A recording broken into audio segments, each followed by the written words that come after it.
I still remember where I was 9.5 years ago. I just come home from a long overnight shift as a chaplain at hospitals. And after coming home, went to bed, napped for a couple hours, and woke up and turned on the TV, hoping to see something about sports or Wheel of Fortune or something like that. And instead, as I turned on every channel, they had the same news feature on. It was the shooting at Sandy Hook Elementary School in Connecticut. Seeing the news that day of 27 killed at an elementary school, 20 of them being young children. And I remember seeing that news and sitting down, and immediately I couldn't do anything except cry and weep. There was no other human response to it, but simply weeping at seeing the story of children who should be running and playing, laughing and singing, growing and becoming who God made them to be, no longer there. It was just me sitting in the living room, weeping and crying. I wish I could tell you that that was my same response this Tuesday night when I heard the story again, the news of another mass shooting, this time in Uvalde, Texas.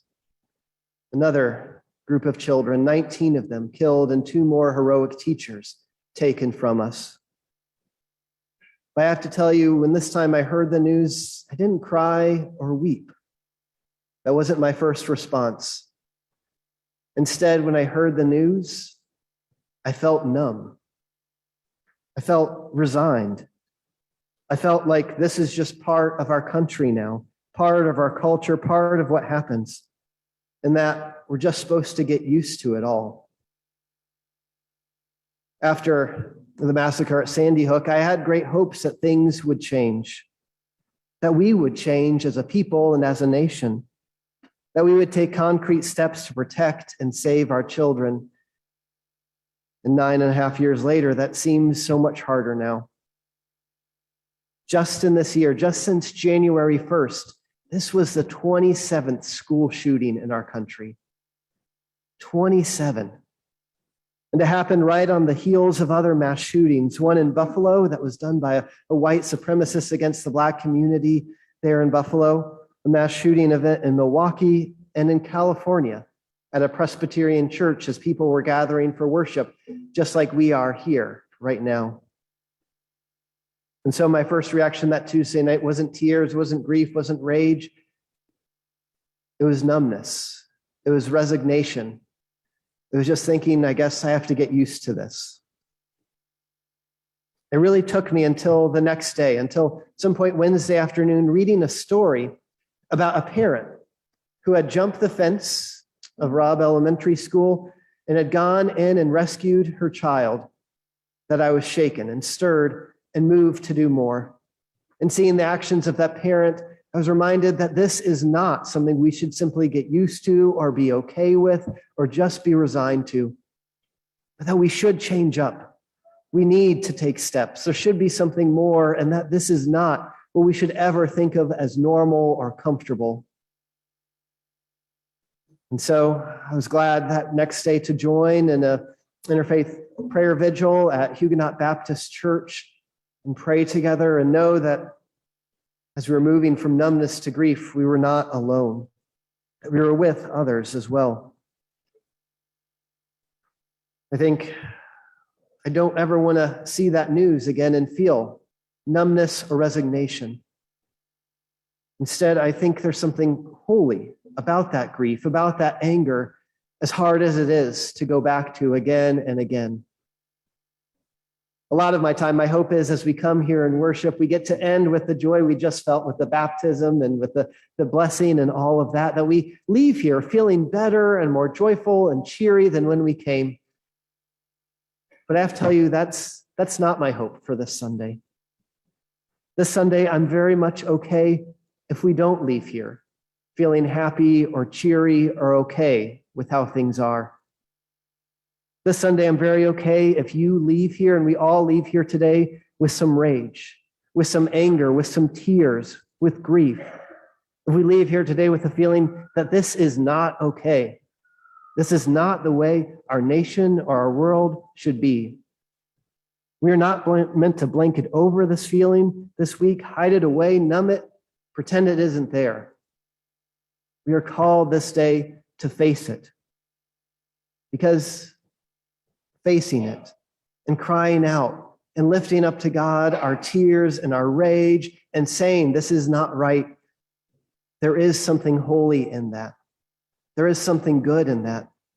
There is a message that we are proclaiming in that we are not going to give in to this violence, to this bloodshed, to the way things are, but that we will strive for more, and that we believe that God is striving for more too. The ancient Hebrew people had a spiritual practice. The practice is called lament. It's a practice that prophets did, including Habakkuk today, but also especially Jeremiah. The psalm writers practice lament. There's more psalms of lament than any other type of psalm. Kings and rulers practice lament. And Jesus practiced lament, most famously on the cross, crying out to God, my God, why have you forsaken me? The practice of lament is a little bit strange for us in our modern culture because it's the practice of being totally honest before God. It's being totally honest before God, even when it's uncomfortable words we're called to say. It's being totally honest before God, even when it's angry words we have to say, even when we have rage before God, not hiding it, not couching it, but sharing it fully before God. Lament is coming before God even when it's tears and sadness and we don't have words or direction yet, but simply trust that God will meet us there. In the modern Christian church, we don't practice lament much. We don't do it because it's not cheery or comfortable. And somewhere along the line, we've been taught or told that faith and church and worship is meant to always be cheery or comfortable. But sometimes faith doesn't look that way. Sometimes we're called as followers of Christ to shed tears with those who are mourning, to be angry with those who are hurting, to cry out to God when we don't have answers, and to not hold back, not hide it, not couch it, but to be totally honest and to say things are not right. This week is a week for us as followers of Christ to practice lament. It's a week for us to join in that holy work because our tears, our rage, our shouts, our pleas, our prayers are ways that we show that those 21 lives do in fact matter. That those 21 victims, 19 children and 2 teachers, are children made in God's image, and their loss of life is worth our tears and our pain. Lament is how we witness this Sunday that we will not just allow this to happen again and again and be okay with it. Lament is how we invite God in when we don't know the right words or right steps or right answers, but simply trust that God will meet us there in all of our uncertainty and fears and emotions this week. Lament is a step of faith. It reminds us that God is here with us this Sunday, even as the earth trembles, even as we go into the darkest valleys possible, that God doesn't leave us there alone. We don't serve a God that says, well, I'll meet you again when you're in a cheery, happy place, but in the meantime, you're on your own. No, God is a God who journeys with us even into the darkest, most painful of moments of life. God says, I will be with you in those as well. God's love goes there, and God invites our love to do the same. Lament is also our reminder to us that God is not just here in our sanctuary this Sunday.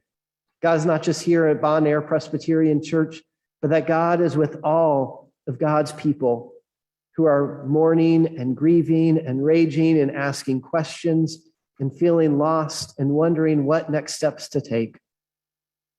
God is with those who are in Uvalde, Texas. God is with the parents who are grieving the terrible loss of children. God is with their friends and classmates who may never feel safe again, who have the scars of violence. God is with that community of Uvalde trying to make sense of things. God is there at Robb Elementary School and will be there in the fall and whatever comes again. God is there, and God's grace and love is strong enough to take whatever words, whatever prayers, whatever rage, whatever tears, whatever comes out. God cannot be hurt by that. But God is strong enough to take it all, and God invites us all to bring that to God this day. So today, after our offertory peace, I invite you to join in that act of lament. At the tables up front here, you'll see cards and markers and pens, and I invite you to come forward and write out your own lament. If you don't know where to begin, I invite you to just write what you've been feeling this week, what words have come to mind. And then as you move, maybe write out, what is your plea to God? What is the top thing you'd ask God for this week? It's okay if you don't have concrete words or actions or even know as you begin writing where it will lead to. You don't have to. That's not how lament works. It simply invites God in. As you do so, my one invitation is to be fully honest, to come to God truly how you are this day. My hope is that after you lift up these prayers of lament, that you may hear God speaking some word of hope back.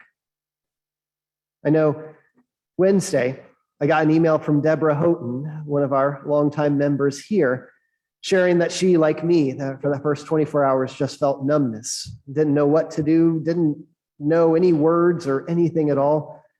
But then about 24 hours in, felt something stirring inside of her, felt God stirring inside of her to do something, to take some action. And so for her, that stirring was to call her elected officials and to ask them to take concrete steps to protect our children in schools. I know for our neighbors at Huguenot Baptist Church, they felt something stirring and calling them to invite a place for people to grieve and mourn and pray together that Wednesday night. For others, it may be God stirring inside of you to give or take some action to show support and help for the people of Uvalde in their time of grief and loss and trying to repair lives and community. I don't know what that answer is for you, how God will stir in you, but I invite you, as you lift up these prayers, as you speak these words of lament this week, I invite you to listen back and to allow yourself to be stirred again by God.